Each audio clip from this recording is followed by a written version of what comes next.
Hey Luca, tama ang sinasabi ni Anthony Edwards na magkakambak daw sila sa Game 4, Luca. Siyempre, sinipa nila ang itlog ni Lively. Kaya talo kami sa rebound. Nakakuha lang kami ng 28 defensive rebound samantala sila 34. Luca, parang alam na nila yung laruan nyo, Luca. Parang nakuha na nila yung laro nyo.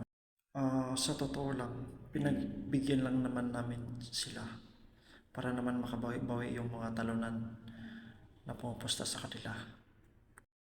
Ibig bang sabihin nito, Luca? Nababawi kayo? Exactly. Exactly. Sa Game 5 ba yan, Luca, o sa Game 7? Ano?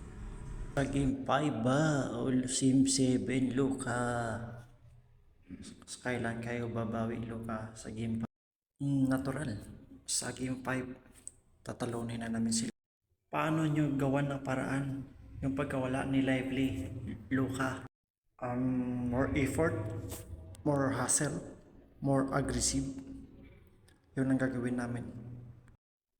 Luca, nalulungkot ka ba nung nakashoot ng tatlong trish yung dalawang Anthony?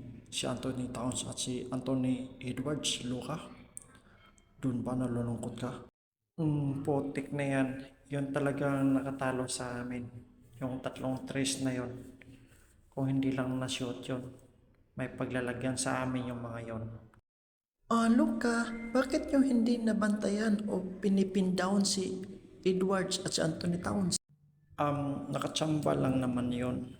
Hindi naman yun gano'n. Luca, anong susunod yung plano ngayon sa Game 5?